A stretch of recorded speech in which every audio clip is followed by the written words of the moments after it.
친구들 한번 물어볼까요? 할렐루야! 네. 오늘 여기에 나온 우리 친구들 앞으로 평생에 주님을 떠나지 아니하고 믿음 가운데서 건강하게 바르게 주의 영광을 위해서 자라갈 줄 믿습니다. 그렇게 될 줄 믿습니다. 네. 너무 좋습니다. 우리 꼬맹이 친구들 아마 예수님께서 말씀을 전하실 때도 이와 같은 분위기가 아니겠습니까? 꼬맹이들이 막 와가지고는 막 그런데 한쪽에서는 시끄럽네. 좀 내려고 나가지. 아닙니다. 오늘은 우리 아이들과 함께 같이 예배드리는 날입니다. 누구든지 주님과 같은, 우리 아이들과 같은 마음이 아니면은 주님 앞에 나올 수 없어요. 자, 오늘 이 예배 시간을 통해서 우리가 우리 다음 세대를 생각하고 또 하나님께 감사드릴 수 있는 귀한 축복의 시간 되시기 바랍니다. 뭐야? 또 예배 드리는 거야? 또 설교하시는 거야? 예. 예. 여러분, 제가 알아서 잘 정해서 하도록 할 테니까 마음을 비워 놓으십시오. 그냥 변 목사님이겠습니까? 알아서 눈치껏 하는 거죠. 예. 여러분, 여러분들 보기에는 그렇게 안 보이는데 저 어릴 때 동네 형들한테 돈 많이 뺏겼습니다. 원래 아주 어릴 때는 못 모르는데 거북이 없으니까 막 대들고 했는데 나이가 들면서 세상의 힘이 정말 무섭구나. 한 대 맞았더니 정말 아프구나. 그것도 많이 경험했던 것 같습니다. 그래서 세상이 호락호락하지 않다. 내 나이 6살에 벌써 깨닫기 시작했습니다. 그런데 제가 문현동 쪽에 살았는데 이제 중학생이 되고 이제 교회를 가는데 그 혹시 아실지는 모르겠는데 그 문현동에서 넘어오다 보면은 그 시민회관이 있지 않습니까? 그 근처 조금만 더 가면은 이 강이 흐릅니다. 동천 강이 흐르고 그 앞에 굴뚝이 있고 하얀 연기가 막 나는 무슨 공장이 있었습니까? 예, 술 공장이 있었습니다. 그 술 공장에서 막 술 냄새도 나고 막 이런저런 맛있는 냄새들이 많이 났어요. 어릴 때부터 제가 술을 좋아했다는 것은 아니고. 그런데 제가 다녔던 교회를 가려면은 또 제 친구들이 많이 그쪽에 살았는데 제일 빨리 가는 방법은 그 술공장 옆에 그 좁은 길을 통과해야 됩니다. 만약에 차를 타고 간다면은 너무 멀리 가게 되고 또 빙 둘러서 간다는 것은 도무지 시간도 너무 많이 걸려서 안 되니까 이제 각오하고 그 중간을 통과해 가야 됩니다. 그런데 그곳은 사망의 골짜기입니다. 그 술공장 옆에 골목길에 한 번씩 그 동네의 못된 형들이 숨어 있다가 그 지나가는 아이들 잡아가지고는 야, 돈 있나? 없습니다. 있으면은 10원에 한 대씩이다. 그렇게 해가지고는 돈을 빼앗아가기도 했는데 제가 아니나 다를까 그때 제가 생각나기를 토요일인 것 같아요. 성경책 들고 룰루랄라 걸어가고 있는데 그때 아니나 다를까 그 허름하게 생긴 형님들이 저를 부릅니다. 야, 너 잘생긴 아이 이리 와봐. 그러면 당연히 내밖에 없었기 때문에 난 줄 알고 나는 갑니다. 왜 불렀습니까? 하면서 또 나의 미래를 알지 못하고 나의 운명을 알지 못하고 씩씩하게 갑니다. 잘생겼다 하니까 역시 알아보는구나. 교양이 있는 사람인 줄 생각했어요. 그런데 가더니 이렇게 얘기합니다. 좋은 말 할 때 가지고 있는 돈 다 내놔라 이렇게 얘기합니다. 근데 저는 돈이 없었어요. 가지고 있는 것은 예수님밖에 없었습니다. 은과 금은 내게 없지만은 예수님밖에 없었는데 돈을 달라 하는 겁니다. 돈이 없습니다. 그랬더니 그 옆에 있던 형이 이렇게 말합니다. 야, 손에 들고 있는 게 뭐냐? 성경책입니다. 그래서 보여줬더니 야, 저거 한번 달라 해가지고는 막 엽니다. 그 지퍼를 열고 막 여기저기 살핍니다. 그런데 앞불사 제가 주일날에 헌금을 미리 준비해가지고는 제일 빳빳한 지폐로 1,000원짜리 둘을 그 봉투에 넣어놨어요. 주일날 예배 드리기 위해서 봉투를 그 사이에 넣어놨는데 그것을 형들이 본 겁니다. 야, 이건 뭐야? 이것은 하나님께 올려드리는 거룩한 예물입니다. 손을 대시면 안 됩니다. 그렇게 얘기를 했습니다. 그랬더니 그 옆에 있는 또 형들이 뭐야, 이 돈이잖아 하면서 돈을 딱 꺼냅니다. 그런데 제가 뭐라 말했냐면은 그거 가져가면 안 됩니다. 내일 예배 시간에 드려야 됩니다. 이거 만약에 가져가면은 천벌을 받게 됩니다. 그런데 1,000불은 내가 받을 테니 2,000원 더 해가지고는 가져갔습니다. 그 이후에 제가 믿음대로 고백합니다마는 1,000불 받았을 겁니다. 장가도 못 가고 백수 인생 계속 살아라. 예, 하나님께서는 다 갚아주실 줄 믿습니다. 이런 얄팍한 생각 가지면 안 되죠. 예. 개가천선해서 혹시 어딘가 또 목사하고 있을지도 모릅니다. 제가 생각할 때 이 어둡고 캄캄한 그 길이 지금도 생각나는데, 그 길을 지나가려면은 신발끈 쫙 묶고 그 다음에 무조건 달려야 됩니다. 그래서 옆에서 야 불러도 가지 말아야 돼요. 우리의 인생길이 사망의 음침한 골짜기와 같습니다. 마치 예루살렘에서 여리고로 내려가는 길과 같습니다. 이 길은 험난한 길입니다. 강도당하는 사람들이 많았습니다. 주전 64년경에 폼페니우스 장군이 로마 군대를 이끌고 예루살렘을 함락시키기 위해서 그곳으로 올라갔습니다. 가는데 그게 워낙 강도들이 많으니까 야, 저 예루살렘 정복하는 것보다 요 강도 떼들을 먼저 소탕해야 되겠다 해가지고는 먼저 그들을 다 소탕하고 그 다음에 예루살렘으로 향했다는 그런 역사적인 사실도 있습니다. 그리고 AD 11세기부터 13세기까지 약 2세기 동안 그곳에도 강도들이 많이 있었습니다.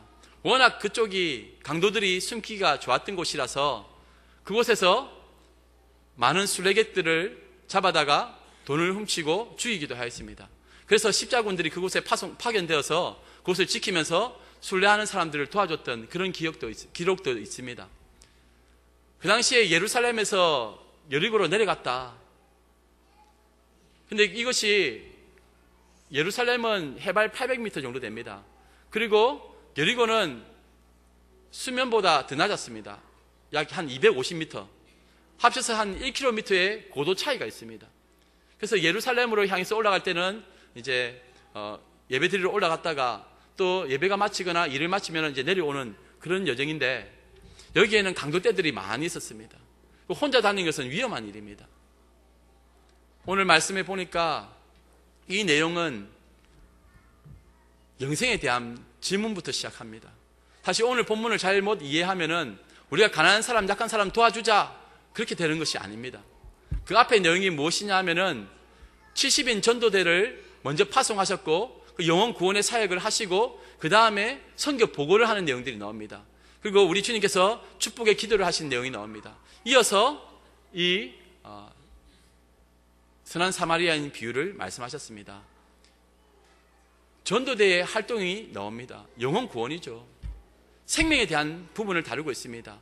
그리고 그 오늘 본문 내용 뒤에는 또 많은 이야기들이 나오지만 또 영혼 구원에 대한 이야기가 또 이어져 나옵니다. 지금 우리는 장과 절이 있고 또 성경에 구분이 있지만은 그 당시에는 이런 것이 없었습니다. 이 글을 기록할 때에는 다 장과 절이 없고 그냥 한 뭉탱이로 그룹으로 이게 이어지는 내용들이었습니다. 그래서 앞의 내용을 보면은 뒤의 내용을 이해할 수가 있습니다.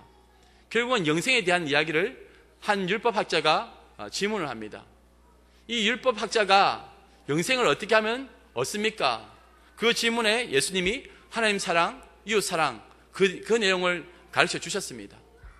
그런데 자신을 옳게 보이기 위해서 또 예수님을 시험하기 위해서 이 사람이 질문을 하였기 때문에 또 예수님께 물어봅니다. 내 이웃이 누굽니까? 자신은 지금 율법적으로 온전하고 완전한 사람이라고 생각합니다. 이 제사장이 나오고 또 그 레위인이 나오고 또 사마리아 사람이 나오는데, 당시에 제사장들은 왕이나 또는 높은 사람들이 세웠습니다. 원래 한번 제사장이 되면, 대제사장이 되면은 이게 바뀌지가 않는데, 그 당시에는 이 대제사장을 돌아가면서 그 정치와 야합을 한 사람들이 될 수가 있었습니다. 그리고 그 사람들이 그 정치적인 힘을 가지고 이 대제사장이 되니까 당시에 사두개파 그쪽에서는 굉장히 영향력이 있는 그런 사람들이었는데, 이 권세, 세상의 권세, 세상의 힘으로 세상을 구원하겠다는 이쪽으로 계속 이어져 나갔습니다. 그리고 또 이 레위인이 나옵니다. 이 바리새파 여러분들 많이 들었을 겁니다.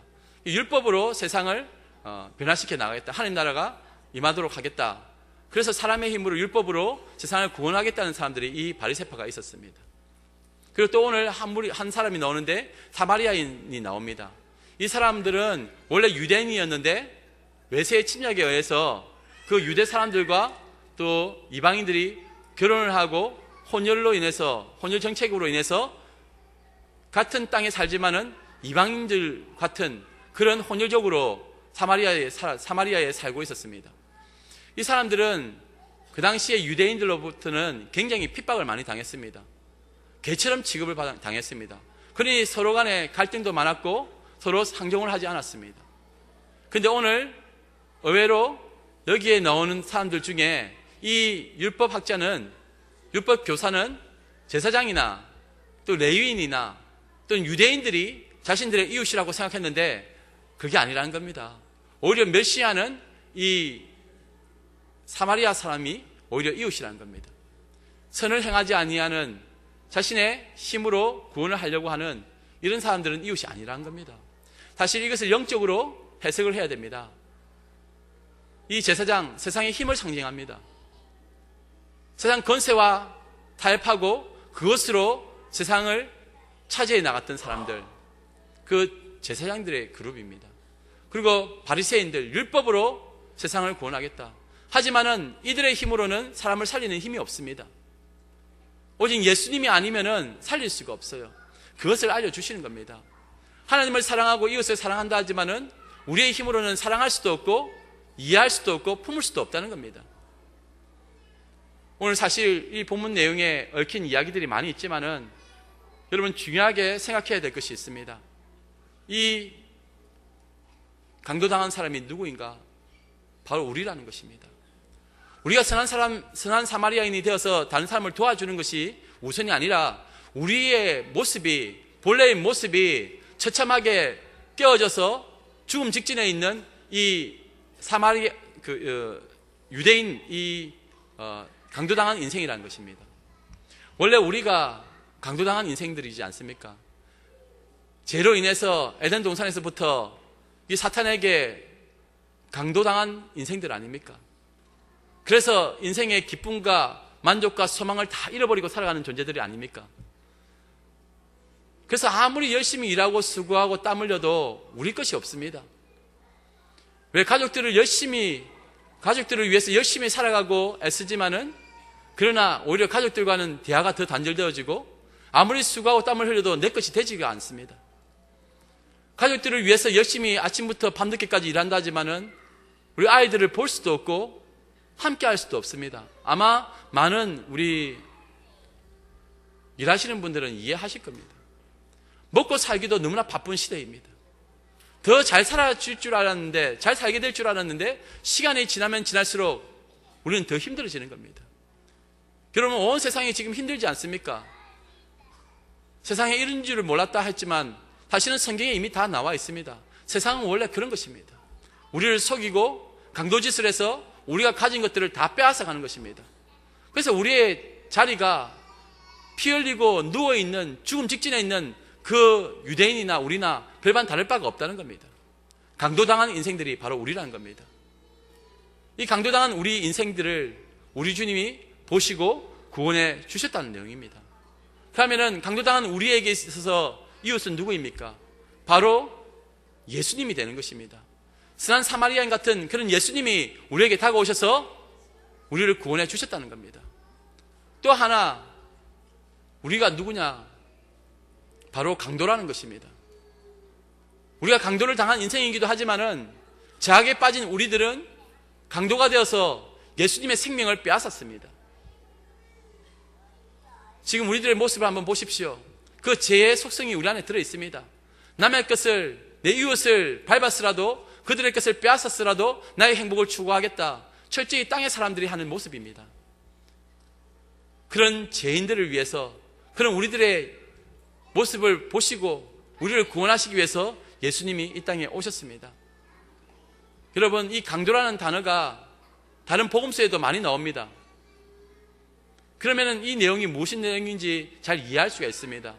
예수님이 이제 재판받으러 끌려가시기 전에 마가복음 14장에도 넣고 누가복음 19장에도 넣지만은 검과 몽시로 예수님을 잡으러 옵니다. 그때 예수님이 너희들이 이제 나를 강도같이 잡으러 왔느냐 그렇게 묻습니다. 또 하나는